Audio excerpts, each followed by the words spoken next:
Welcome back to Grit and Gut Podcast, where toughness talks. The grit, the grind, the gut, and the greatness, all things wrestling. I'm your co-host, Coach Craig Van Dyke. And I'm Mike Harbison, and today we are joined by Jeremy Black, four-time Veterans World Team member and medalist. Heck yeah. Hey, Mike, before we jump into What? that, though, I got two things I got for you today. I know it's usually Okay, one. I what got you two. got?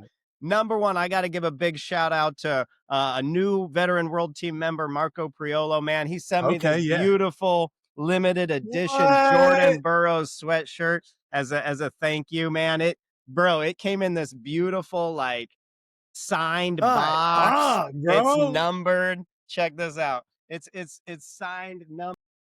Look at the number I got, bro. Dude, Oh, are you hey, superstitious, dude? I am not superstitious. So Okay. I'm the right person that got 666 out of Yeah, 700. that's why It God sent bothers that to me you, zero. bro. I love it. I love it. Yeah, I have no superstition at all. But hey, so thank you, Marco. You know, it bro, was that great. sweatshirt is nasty, Isn't dude. that awesome? Isn't that awesome? JB, Dang. 7-time world and Olympic champion. You know, he's the GOAT. He's the all-time gold medal leader for the United States. So what a cool gift, thoughtful gift from Marco. And I'll Hey, tell you what. yo, Yeah. Marco, if you need any other friends, like I'm totally available. I'll give you my address. I love cool surprise. Like I'll put it out there. Just put it out there. You know, no big deal. Christmas is Whatever. coming. Christmas is coming, you know. Yeah. But hey, Marco, he joined the team for the first time this year and really had a great debut. You know, those debuts can be pretty tough Oh, when you go wrestle at the world level. Mike, I know you had a little experience with that. oh, dude, we gonna talk about this again? Okay, Let's talk. We're gonna talk about it. all right. So, man, my first one in Greece in 21, man. You don't know what you don't know. And I was kind of like, oh, maybe these dudes are just, weekend warriors. We all got jobs and families or whatever. No. So I'm wrestling this dude from Turkey whose twin brother is also wrestling in the weight class below us. I was wrestling 100 kilos. And this dude is heavy on my head, gassing my diaphragm out to where like the second period comes around and I can't even breathe. Like I feel like I'm suffocating underwater. He proceeds to just work the brakes off of me now. Now he's just scoring. Then I get in this weird stinking throw. Pardon my French, I'll edit that out. A weird stinking throw in my arm ends up through the arm of his singlet. So I'm laying there on my back looking dumb, looking at the ref. The ref won't stop it. I literally can see my kids in the stands, like laughing, like, what the heck's going on? I'm like, this is so bad. My wife was like, that dude wrapped you up in his singlet. yeah. And my wife was like, I don't even know that's a penalty. It should be a penalty because that's embarrassing. But like, and then my wife was like, literally was like, Michael, are we doing this again? Like, was it that bad? Like, so yeah. That's how awesome. bad my first one was. Hey, speaking of bad losses, I don't know if you guys caught the national duels, but man, Paddy Gallagher wrestling in overtime. He's got a collar tie. He drives the guy out of bounds, gets hit for stalling, loses the match. He's not backing out. He's pushing out. He loses the match. Man, Mike, Jeremy, have you guys had experiences like this? Oh, I mean, I can tell you, I did have, and what you got to attribute a call like that to is like, that ref did not like him for some god awful reason, and there was one time when I was younger wrestling, like Pee Wee wrestling, I had an official that always officiated my matches, and I always wrestled like gas pedal. Like I was always bam, bam, bam, bam, bam. And he hated my intensity. Like I was out there in my mind, I was in a street fight and I was going to win, but I wasn't dirty. I just wrestled real intense and he hated that. And there was one time he was literally calling me for stalling, saying I was driving the dude off the mat. I'm like, what do you mean I'm driving the dude off the what? I looked, I was I'm like, dominating, like, bro. Yeah, and he didn't see it that way. But yeah, so I don't know. Well, hey, push Jeremy? out rules and freestyle. We like that. But Jeremy, have you had a match end on something stupid? That's a great segue. You don't have to talk about the one, Jeremy. You don't have to talk about the one when I was there. You can talk about a different one. Well, that was a good one. You were coaching in the other corner a couple years ago, Bellamy, and we threw the brick out there, and I lost the whole match on a challenge. Yeah, I'm telling you guys, I think I'm the only one in history of veteran, national wrestling to tech himself. you know, just throw the That's so brick and see awesome. what happens. You know, oh man. But I Well, do think that rule, the push. I know they talked about that at the collegiate level. I think that would be something that would be beneficial. The more you can take the refs out of these matches, especially that one that you're referring to, the better, right? And that push out rule would have changed that. It would Oh have yeah. forced more action from the person backing out. sure. But you put yourself in that position and the ref has to make a choice. Yeah. It's 50-50, you know. Yeah. That's Yeah. So right. I I think the probably would push have out went rule would be no great. call there, but hey, it Yeah. is what it is. It's early on in the season, and he'll learn from it and get better. But hey, so joining us today we have Jeremy Black. Let me give him a shout out here, man. He's a third generation realtor here. You see it, dad and Yeah. grandpa, heritage real estate. So Jeremy. Hey man, he's one of our California kids. We love Jeremy. He Yeah. joined the veteran world team some years ago, and I'm sure he'll tell us about his first experiences and realizing what that there's levels to this stuff and Yeah. what he had to do. But let me tell you, he's wearing it. He should be wearing it all over. He won his first veteran world medal this year. He took a bronze, man. I was so blessed to Yeah. be able to be in his corner, cheering him on, coaching him. Man, what a great emotional moment that all this work. I mean, he's been working hard for years here, and Yeah. to get this payoff, it was so great. He had a great U.S. Open this year in Vegas as well. He took silver and silver in freestyle and Greco Yeah. both, and Nice. then he caps off his year with a bronze medal at the World Championships. So welcome to the show, Jeremy Black. Thanks for having me. This is great. I've listened to the podcast, and yeah, I'm honored to be here. You guys are awesome. And, it's a big part of what this whole group is just a great group of people, Yeah. Yeah. that I really enjoy. So thank you. Awesome. So hey, Mike told us his first match at the World Championships. Jeremy, start us there. Start us with your first match, first experience at the 4 Veteran years World ago, the Championships. beginning. Well, it starts at the U.S. Open, right? Okay. Yeah. I finally placed at the U.S. Open that year. That was the second year I'd done the U.S. Open, and I go up to the bar when it was over at the South Point. And who do I Yep. run into? I run into Craig. I run into Craig and the crazy Yes. Italian, and we sit there having beers. And Craig starts convincing me about this Veteran World Tournament, which I have no idea about, much like you, Mike. And Yeah. so, essentially, I agree to go, I think, over a couple beers, which I don't even know if that's legal. I don't know if that Is that contract legal? Oh Statute my of gosh. It's so limitations awesome. is over, bro. Statute of Yeah. was in limitations. I'm Vegas, clear, so bro. anything counts, I guess. But, it's funny, same thing. I had no idea what to expect. I didn't even really have a wrestling room to practice in much. I think I basically just lifted weights and got in good shape. And then my very first match, this was in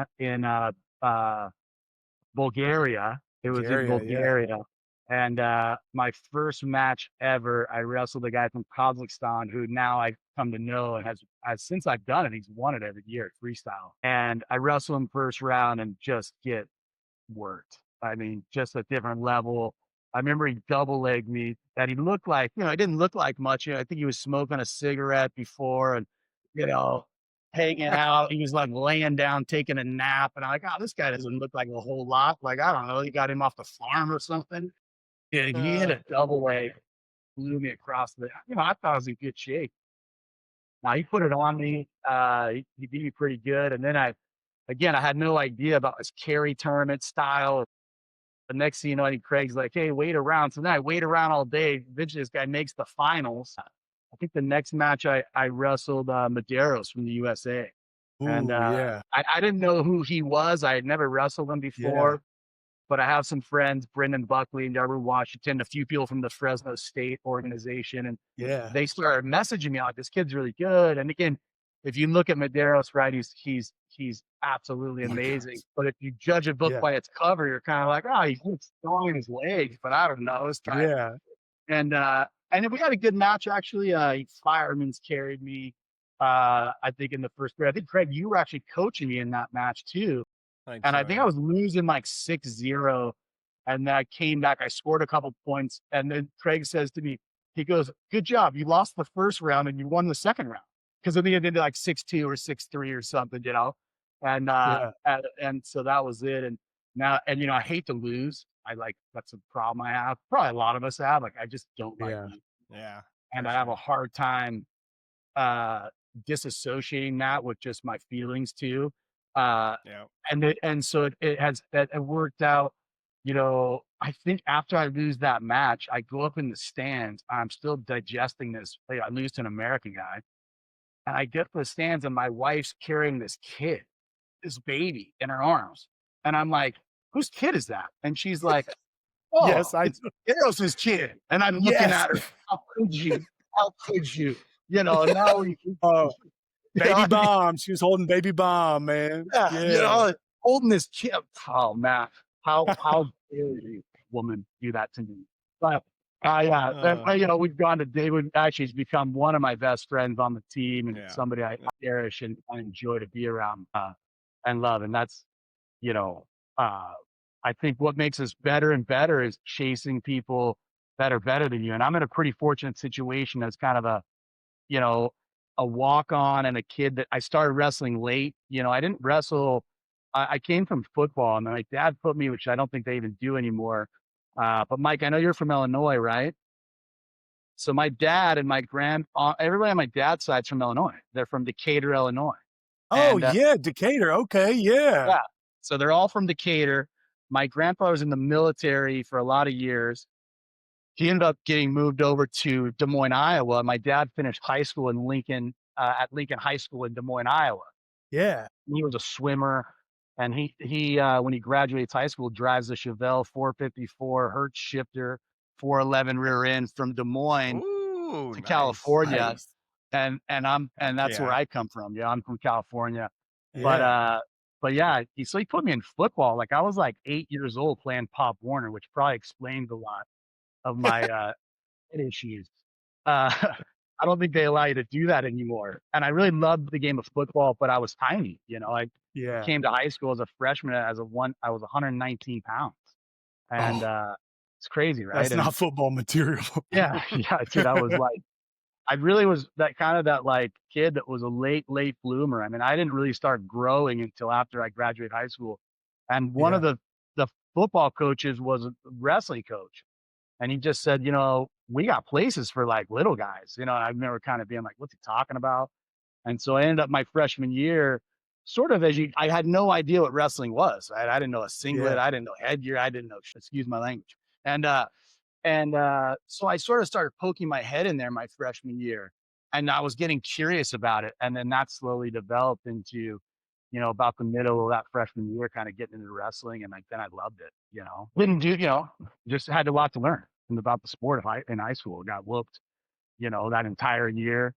Uh, Ended up my senior year wrestling at 145 pounds. I never made the state tournament. You know, I think I won my league championships and then went to masters, and maybe was like a match away from, you know, that to go whatever to. I felt like, look, I'd only wrestled like 3 years. I'd only started figuring out like a year ago. You know, I only understood these things, and I was really lucky. My parents were real supportive. They put me in camps. I went to every camp, and once I started at the end of my freshman year, I went to camps every summer, Arizona State, you know, all these different places, and essentially, I knew I wanted to wrestle in college, right? Like, I think our generation, you know, I graduated the late '90s. It was like it was a dream of mine to play a sport. I thought it would be football. Yeah. And while we had a good football team, you know, and maybe got a couple looks to big schools, I never would have played. And anyhow, I ended up I had decided I was going to go to the JC, which is probably what I should have done in hindsight, right, to get a little more experience. And my senior year in high school, I actually went to the Iowa intensive training camp in Des Moines, and my dad had some. Yeah. And the unique thing was I was a high school I was graduating, so we had to Yeah. write a letter to the university being like, "Can he, you know, be an exception?" I was young for the age, still under 18, but I was a graduated senior. And so they allowed me to go to that intensive camp, and they put, you know, those camps, back then, I don't know if it's still the same way. It's the only time the athletes can work out with the head coach. And they use that a lot of time to bring in recruits. So there Yeah. was a kid, Kaufman from Iowa, who was an Iowa State champ. I mean, this guy looked like, and he again was like 145 pounder, but I swear to you guys, he looked like the Third Armor Division, and I looked like the Southside Cub Scout. You know, was just a man. And he was my roommate, and he was being recruited by Iowa. And so I learned so much in those 2 weeks, and Joe Williams and Wes Hand and Ironside and all these guys knew that I wasn't in the camp, essentially, that I was kind of like, so they all treated me like a recruit. So they took us out to these recruiting places, and they took us into some bars. I don't know if you might want to edit that out. They were very cool to us, right? Like, you know, they locked us in the sauna one time to show us the intensity of like things they didn't do with the campers, they kind of did with us. And I kind of snuck into that group. And I kid you not, I came back in those 2 weeks and I had made this huge leap of my ability to wrestle and my confidence in what I could still, where I could go. You know, there was still this, I hadn't reached the ceiling. And so, you know, I went and started looking at Arizona State, a few of these colleges, and as a walk-on, I visited Arizona State. I paid my own way. I had a job. So did you end up, where did you end up wrestling in college? Yeah. So I went to Arizona State. I looked at it. I met Leroy Smith. I like walked in. Such a lucky story. Like I just knocked on this guy's door and he took me around, showed me around. He's like, dude, we'll take you. But we get like hundreds of walk-ons a year. And I had visited prior to going to Iowa. I had visited UC Davis in Northern California. And there was a coach there, Mike Birch. And if you know anything about UC Davis, it was a Division I Pac-10 program because it was a restructured Pac-10. And it kind of worked for the university. There was more Division I schools. So it was less expensive to be actually in Division I because they could wrestle more. Yeah. And so they'd been there for several years and they had never had a winning season. I don't even think they'd won a match. And so they brought in this coach, Mike Birch. And basically what the NCAA had done is they waived their restrictions of who they could get in. They basically took away the cap. And if the coach could get the kids into school, they could go, right? And so I flew up there, I met the coach, and he was very nice to me. And he says, look, man, did you go to state tournaments? Did you go to Midlands? I didn't even know what Midlands was. He's like, did you wrestle like, at I went to this Iowa camp. Yeah. I was like, what, Iowa? What is that? I know this guy now. You know, he very politely told me, hey, look, man, I'm recruiting all these kind of what I would call misfit toys.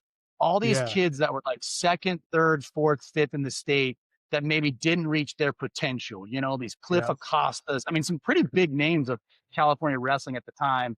And I think a couple of kids that are like in the California Hall, like 4-time state place winners, things like that. And he's like, there's really just no room for you. Plus I didn't get into school. Like I would have needed to sponsor me. I didn't get accepted into the university. And I'll never forget, at the time, I thought this was a major mistake, but I told you earlier, I'd hate to lose. And I don't like no. I've gotten better as I've gotten older. But basically told me no. I had basically spent my last working money on a Southwest flight and a hotel room to go up there. And I'm now broke. Like I got no money to my. Yeah. So the emotions start to kick in. And I basically tell this coach, I said, you know what, coach? F you. Thank you, but F you. I will wrestle at a Division I program and I will never come here. And I promise you, by the time I'm done wrestling Division I, I'm going to beat whoever you have in the lineup against me. If it's the only person I beat in my career, I will not lose to you. And I walked out and I slammed the door and that was it. I thought, you know, I flew home, you know, and I started to enroll at Mount Sac Junior College and started that process. I was already wrestling at Mount Sac in their summer program. And about 2.5 weeks later, I get a phone call. And back then we didn't have iPhones, right? You had the phone on the wall, right? One on the wall.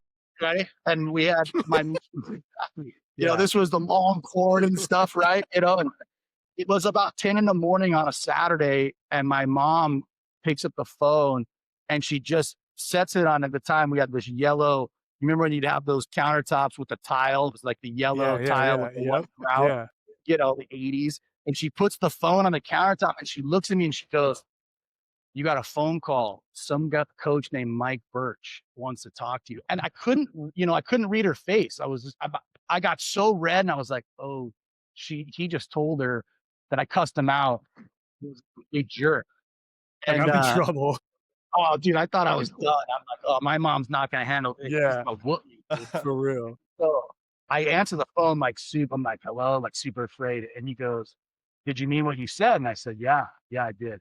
And he said, "All right, I just sponsored you. You're gonna get that acceptance letter to UC Davis. Oh, You awesome. better never quit," is what he said. "You better never quit." And he hung up on me. He hung up. That was it. Hey, that was his way. That was his way of one upping you. He was like, and by bam, like, yeah. But like too, to touch base on that, because like, I mean, I've coached for a while. Craig's obviously coached for a really long time. And that will and determination right there is worth way more than skill and talent, right? Because you could have a guy that's got all the skill and talent in the world, and honestly, like if they lose, they're just like, "Meh, whatever. I can still win other matches." You know what I'm saying? But the kid who really just does not want to lose is just gritty and just wants to I will battle you. I will, I'm gonna come out fight here you to the death. Like I will kill myself with no arms to try to beat you.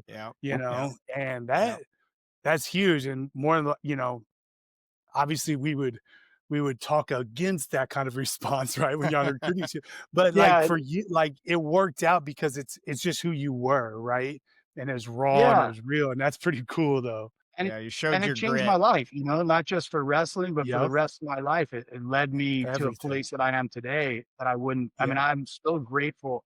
And again, it's not for everybody. I mean, when I tell you, like, I mean, you can imagine what the worst kid on a Division I team that never, I mean, just picture and imagine Illinois State, California's like, I never even went to the state tournament. So how bad it was. And like that first year, I mean, I don't think I got a takedown. I was just getting, there's a guy, Marty Cook from San Diego. He leg rode me probably for 500 hours that year. I mean, out there, it grinded me in the mat, elbow, everybody would me, it was like, oh, if I'm tired, let's go with Black. That's an easy go right there. And let's just pound him, and it was that way for honestly, probably 3 years. My redshirt freshman year, my freshman year, my sophomore year. I was lucky enough, and I do think for kids out there and coaches, like there is something to be said about putting yourself around people that are better. Like I was very fortunate. I roomed with two of the best kids on the team. This kid Joey Martinez and this kid Adrian Garcia, who they were like our big recruits, and we surround ourselves. Everything I did was wrestling. I took the TV and we had no TV. We just had a VCR and we watched the highlights of the NCAA tournament. Back then it was on VCR and tape, and they would do the takedown highlight. They do top bottom highlight, and they put it to like Steely Dan, all that stuff. But literally by like my redshirt junior year, my second to last year in school, I started to break into the lineup. And it helped that I grew too. My senior year, I was the starter at UC Davis at 184 pounds. I got to wrestle at the Pac-10 tournament, and I lost the match that year. We had a lot of guys that had been to the NCAA tournament. A kid from Portland, whose name was also Jeremy, had like been an All-American, and then I actually wrestled him for the match to go to the NCAA tournament, and he won. And that, until meeting you guys and this whole opportunity, that was my last real experience of competing. And I remember just crying in the stairwell, and so I think too, like you touched on some really cool things I would like to like try to expand on a little bit, but like, when throughout the course, when we're listening to your story, right, it's awesome, right? Because it's that underdog, kid wasn't given a chance, really started too late, like da da da da. You were persistent, you didn't quit, but also you put yourself in environments and situations where you're around some of the best, right? Like you go to Iowa and then, however you want to say it, but God puts you with with the recruits, right? And then you get treated like a recruit and you're like, hey, I like this. Like this is great, right? Like I really, really, really want to do this. I need to make this happen. Then you go home and then your recruiting situation happens. But then when you get there and he's like, hey, yeah, no, come here, we're going to work with you. Then you get put in the room with the two best kids on the team, right? And now you're in that environment. You see how they work. And, that, that in itself, right, helps to set you up for so much success, right? And through anything you do in life, right? But like you said, then you end up, almost making it to the NCAAs, from a kid who did not make the California State tournament, which it's a tough tournament to even make, right? But still, right? Like it wasn't, so and you still had a lot of success, which it's awesome, right? And I think that's a huge takeaway from your story is, get yourself in the situations around the best people possible, even if other people don't believe you should be there, you believe you should be there and put yourself there. Yeah, it's true. It's very true. Like, and even if there's times you don't believe you should be there, you just do it Yep. anyways because that belief Fake will the come. funk, man. Fake the Yeah. funk, Yep. I mean, the being now, like you talked about Maderos, like, that's somebody Yeah. I love to be around and work out with. And, Heck Rudy yeah. James is another one, right? Like I've Oh, learned Rudy. so Yeah. much from him over these last couple years and organically have built this friendship that Yeah. has really made me a better wrestler, and all of you guys, right? Like, you Yep. know, even as I look at our team, the veteran world team at the US Open, like all of you guys have helped make me better in areas, Coach Craig, and just people that have taken time, even now, like and I've always been around the sport of wrestling. I graduated Davis, I moved to New York City. And again, this going back to Illinois, I was very, very lucky. I was roommates with the Columbia University wrestling team, and that made me better. Like I made a huge jump after college because I got to live with Brendan Buckley, Dave Esposito, this guy Carl Yeah. Ringsler, who was the heavyweight for Illinois, Yep. University of Illinois, lost the Big Ten his senior year to Brock Lesnar, and then Yep. was on the side of the bracket with Stephen Neal, lost in the semifinals to Neal, and ended up taking third. I think he was a 3-time NCAA All-American, and probably, one of the best Illinois wrestlers of all time. Yeah. Just a Yep. stud, and these were the people after I graduated college that, like you said, was blessed or just the universe or Yep. whatever Whatever. put me around. And those years, I always had I didn't wrestle every day at Columbia at all, but I always had a locker room there and I was always welcome. And, Yeah. Carl Fraunhofer was another coach that was there, Yaru Washington. And you just pick up, you're like, wow, these guys are so good. Yeah. Yeah.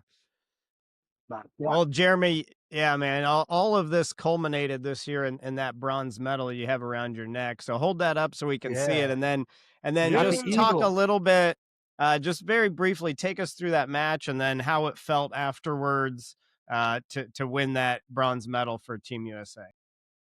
It felt great.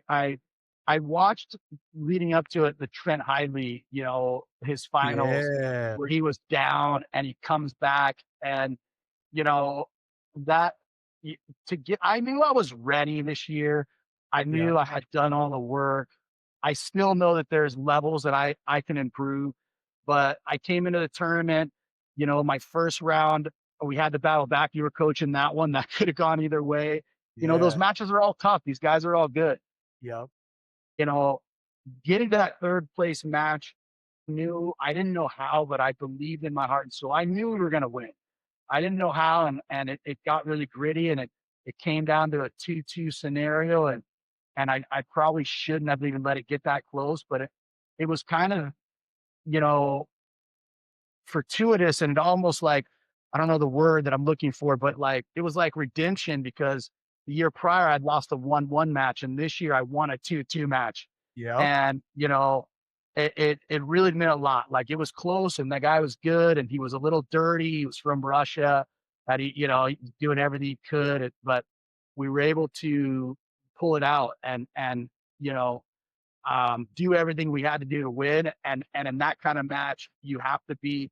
I think people. I was telling someone this the other day, and I won't take too much time, but I think Russians, Kazakhstan, I think they sleep on the U.S. I think they think we're Yeah. soft because we have, maybe more financial or more comforts in America than they have in their home country. Different. Yeah. And so they think they can headbutt you and pop you in the face and that you're going to break. And if you don't break, if you headbutt them back and give it back to them and stand there Yeah. and be like, let's go. You want to make this a street fight? I'm here all day for you. Dang. Yeah. I Heck think yeah. that breaks them. I think they're like, oh, this isn't what I imagine Americans to be like. They're Yeah. weak. Mm, They're gonna quit. mm, And when you don't, mm, they quit. They will mm, lose because mm. they haven't had they just don't have the mindset. They don't realize, like, dude, we're a lot tougher than we get a lot of credit for. And we, Yeah. Heck yeah.